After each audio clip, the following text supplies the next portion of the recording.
everybody, MBG back again today with a look at the newest Horus Heresy book from Forge World. This is Horus Heresy Book 4, Conquest, that covers, not quite all the Legion stuff, but it's got some really cool stuff on the Solar Auxilia and also the Knights as well.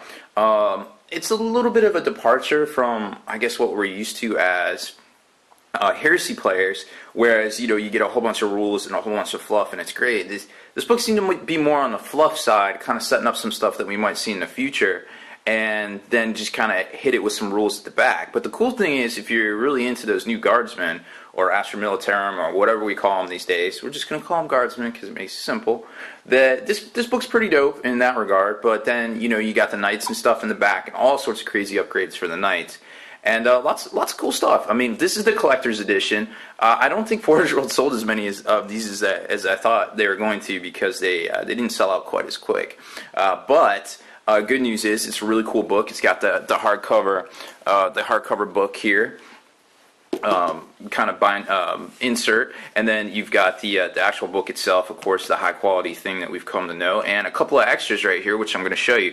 Then you've got the symbol of the Great Crusade, the Imperial Army there, and then you've got the Eye of Horus as well. Now, when you rip this thing, and it actually goes into great detail about the Eye of Horus in this book as well, which is really kind of cool to read all about it. So if you get a chance to read this book, you'll probably fall asleep a couple times while doing it, because I did at least once. Fortunately, I did not draw on it. Because this actually is not my book. This was loaned to me by a fan of the blog and the podcast as well, Fallen Cyber, who kind of figured out where I was in the area, and he happened to be in the same area and offered me to borrow it and do a review on it so we could get it out to you guys and show it off, because mine is way back home, several hundred miles away. So thank you Fallen Cyber for that. So we've got these cool weapon tables here, and then a really sweet fold-out poster that was way better than the Imperial Armor 13 one, which was kind of this really hard cardstock that was like laminated. And man, I tell you what, it was not conducive to being a poster.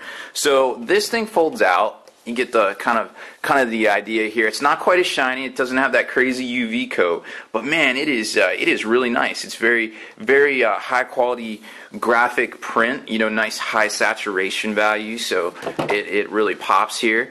And then we've got the bottom here. Now this was a free screensaver they offered on the Warhammer app a while ago, but it's nonetheless impressive. So you've got a sweet Castigator Knight flanked by some Death Guard and a ginormous Spartan tank there. And then kind of over here is some more Death Guard kind of rolling out to do something probably bad. Then on the back of this, I'm going to try to open it very carefully and show you guys because it's very hard to see, is a whole bunch of the Knights of different heraldries and explanations and things like that. So that's pretty cool to see. I mean, you've got some Lancers, you've got some Castigators, then there's a Chiron up there. And then some Megaras. I can't really get them in the frame. Let's try. Well, I don't want to fold this poster wrong, but there you can see the Megaras and the Styrics. Boom. So, pretty cool poster. Definitely worth hanging up. I will definitely hang this one up when I get mine. And for better or worse there. And then we've got the quick reference cards, which are the harder cardstock with the UV coat, kind of glossy coat, that definitely protects them. Now, I would have liked to see these combined together, like in a fold-out thing, so we could have, we could do the quick reference thing with that. But that's okay. No worries there. But pretty cool summary, so you don't have to have all your books, because toting around 3 or 4 books is kind of the pits at this point, because those things are huge. They're like that big, and there's 4 of them now. Whew. Not taking that to the game store. Y'all better come to my house. So then we've got, let's break it down here, kind of show you. So Battles in the Darkness, Space Marine Legion weapons, which is kind of like let me get these out of frame so they don't focus. So it's kind of like a 2-parter. Let's zoom in here for you guys. You guys back at home. So it's a 2-parter right here.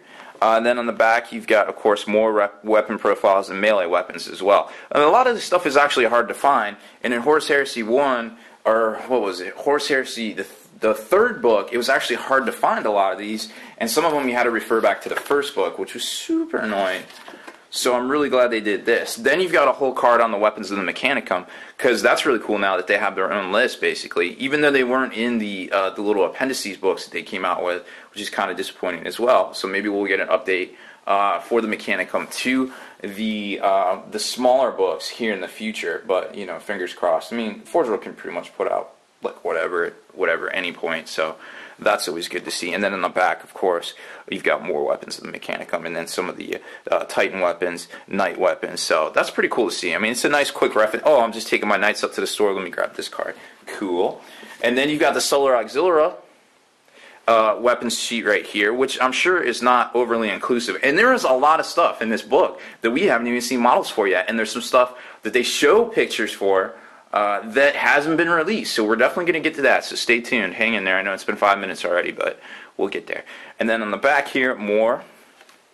And then this one was kind of the Warlord traits and stuff for taking, you know, legions. Kind of cool quick reference here, but I think they kind of fumbled the ball on the back with this. I don't know what that is, but I didn't expect to see that from Forge World. But that's okay. We all make mistakes. Just hopefully in the future editions they'll fix that formatting there, maybe. So that is it for the quick reference, free bonuses. Now, honestly, the special edition version isn't quite as much as the just the book itself, which is right here. So nothing too different about this. It just doesn't come in the fancy cover with the fancy, you know, quick reference guides. But that being said, normal Horus Heresy book, ginormous as normal. We've got some pretty intense artwork right here. You got the Megara. The Knight Megara and some, you know, Lancers striding along here doing some stuff. And then, as Fallen Cypher pointed out to me, one of the most inspiring pieces of art I have ever seen from Games Workshop, and here it is right here. Take a look at that. So I'll just be quiet for a minute, because that's a pretty inspiring piece of art that we haven't seen yet that definitely is worth seeing here. And a little rip from the Book of Revelations, or aka the Apocrypha Terra, because we all know what that really is, right? So pretty cool stuff there. Then we get to the preface, and oh, another interesting tidbit or Easter egg about about most of the book is most of the battles happen at Port Maw, which, if you've kind of been with the game for a while, this is actually the Gothic sector here of for Battlefleet Gothic. So a lot of the stuff that happened in Battlefleet Gothic happened around the same area. It just hasn't been named that yet, because it's, you know, 10,000 years in the future in 40K. Oh, and one more thing I wanted to show you guys. Check this out. Conquest, a supplement for Warhammer 40K. So either they're doing that because it's 7th edition legal, which it doesn't quite come out and say, or they're doing that so that these rules are always legal as far as whatever the current edition of 40K is, because remember the FAQ just dropped, kind of converting all the Horus Heresy stuff over to 7th edition. Or perhaps more nefariously or convenient, in my opinion, is that 7th edition 40K is the last edition of 40K, air quotes, that we'll get. Not because they're going to stop making it, obviously, but because they're just going to stop developing. They don't have to develop the base game anymore. They can just add on supplements and campaigns and things throughout the year. They don't have to keep going back and rewriting all the rules. And boom, they have this base framework, this base game to just build off of constantly over and over, you know, 3 or 4 times a year, maybe 2 or 3, whatever. And then you just come out with Blood Angels Codex 2nd edition, because now you collected all the special rules, or like Tyranids 2nd edition. Collected all the Tyranid special rules that came out throughout the year, and boom, you've got the Tyranid 2nd edition. Or just as they go out of print, they just reprint, hey, the new Tyranid Codex, air quotes, 2nd edition, that's, you know, that's the current version, right? So when it goes out of print, you get the 2nd edition, there it is. So it's still a way to sell products, which is great for Games Workshop, because we all know they like to sell products, and it's still a way for us to get new stuff, just not a new rule set. That's just me. I'm just throwing it out there. I've been right at least twice. All right, so here we go. We got the contents here, and like I said, this is more of a fluffy fluff book more than actual like hardcore tons of playable rules. So let's take a look at it. We got the contents, a lot of stuff going on here, and then we've got the forces of, what is this? I can't read that far. Oh, so this is actually the, what is this? Oh, Conrad Deep. Okay, so this is where the stuff's happening in this book here, and then we get into actual campaign systems, and there's a ton of cool campaign stuff in here. I was going crazy reading it all. Really cool stuff. And then you get to the actual Solar Auxiliary Crusade army list and the new Knights army list in the back, and then that's kind of where we're going to focus things. I'm going to show you a couple fluff things here that I thought was pretty neat, but I mean the bulk of what people really want to know, I feel like, is back here. So let's take a quick look. Of course, we got tons of artwork. There's that poster right there, of course, and then tons more artwork, like more Tyrions just running around going crazy. Kills a lot of. There's a falchion, super heavy Shadow Sword Legion kind of thing. There's Port Ma, which was, you know, basically a big artificial satellite that got its name from looking like Pac-Man. Then Horus actually wanted that pretty bad for the opening stages of his, you know, path to Terra, so had to go battle for it, of course. Lots more fluff in here, like I said, some stuff on different legions, Titan legions, you've got different houses, different, you know, all sorts of cool stuff, and then it gets into the Solar Auxiliary as well, which, really cool fluff here. Lots of cool markings, lots of cool explanations about who they are and, you know, what is expected of them. Obviously, the guardsmen are, you know, kind of a breakdown of that to current day. You know, they're not quite as well equipped, but they are still pretty good. So, you know, it's just basically the only commodity the Imperium has right now is manpower, whereas back then they had all this technology and things like that, and they could equip everybody a lot better. So here's the introduction to the Age of Battle section, and there's, like I said, there's all sorts of cool campaign stuff in here, all sorts of different missions, raids, scenarios. I mean, you name it, it's in here. It's just bananas how much cool stuff is in here. Oh, let's not get to that quite yet. Okay, so lots of more cool artwork, because, I mean, let's just zoom in on some of this, because I really like it. This was a nice piece that the Forge World put out. What was it, like, I want to say this was one of the preview pieces here. So, Knight Lancer, of course, kind of doing his thing. Really cool artwork. I wish they came out with posters for some of this, because it would just be pretty much amazing. Alright, and then we get into the actual section here. I kind of wanted to show you. So also in the campaigns you can take relics, kind of similar to how the Space Marine Relics of Glory and the in Imperial Armor 13 you could also take the, what was it, the upgrades for the vehicles that were like the bad guy versions of it, and they're pretty cool. I mean, there's a couple in there that are very, very powerful. So here is, like it says up here, Battles in the Age of Darkness, Warhammer 40k expansion. So this is the Solar Auxiliary. Take it for what it's worth here. Excuse me, and then you've got the Force Organization chart here. Now this follows along with 7th edition, right? So can you take these guys in 7th edition? I don't know. I'm not the kingmaker here. I'm just presenting the material. But it's very interesting to see how this is all worded.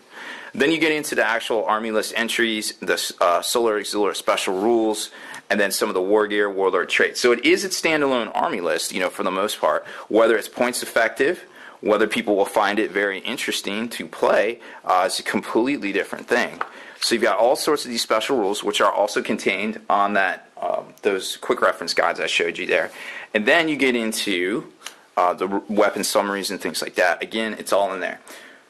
Then you get into your HQ choices. Now, there's going to be some guys that are super good. There's going to be some guys that you can, you know, you could go either way, bad or good. You know, just kind of depending on how you want to go with your army list. Like, for example, the Lord Marshal here.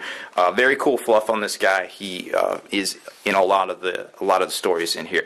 Now, let me show you some stuff here. I'm not going to flip through the whole army list because that's the whole point of buying the book, right? But there is, and we've got rules for the Dracosan Armored Transport. Very cool stuff. This guy is awesome. Then we've also got, where is it? The one thing I wanted to show you guys. A very cool tank that we had not seen until now. I guess it would be under heavy support, or Lord's War is probably Lord of War.